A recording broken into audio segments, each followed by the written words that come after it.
Tila hindi napahinga sa malalakas na pagyanig ang Mindanao ngayong buwan.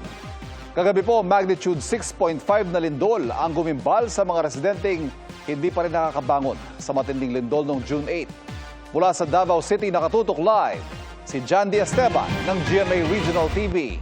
Jandy.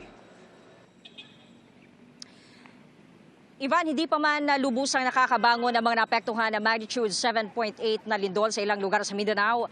Muli na naman silang niyanig ng magnitude 6.5 na lindol kagabi.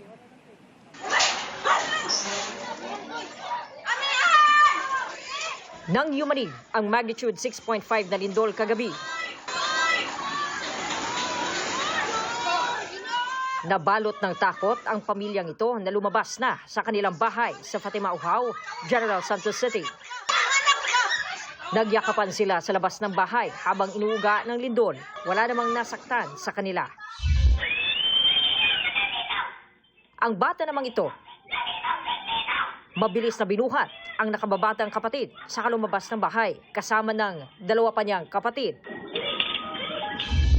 Sa Glan, Sarangani Province, mabilis na napabalikwas mula sa pagkakahiga ang babaeng yan at napatakbo palabas ng bahay.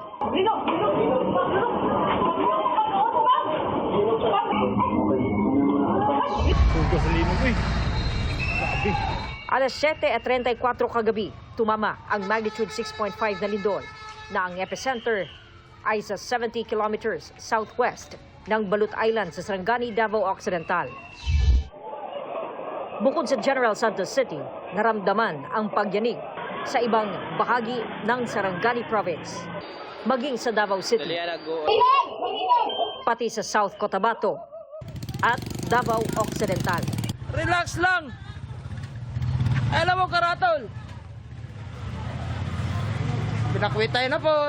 Apektado rin ang Sultan Kudarat, Davao del Sur, Zamboanga City, Basilan, Davao de Oro, Maguindanao del Norte, Lanao del Norte, Sulu at Bukidnon.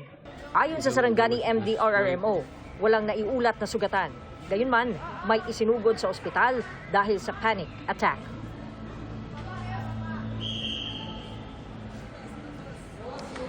Marami pa rin ang namamalagi sa mga evacuation centers sa Sarangani Province, Davao Occidental at General Santos City. Ang ilan ay nakikituloy muna sa mga kamag-anak. Andyan pa rin yung takot dahil sa nararamdamang aftershocks. Yan muna ang latest mula rito sa Davao City. Balik sa inyo. Ingat, daghang salamat, Jandy Esteban ng GMA Regional TV.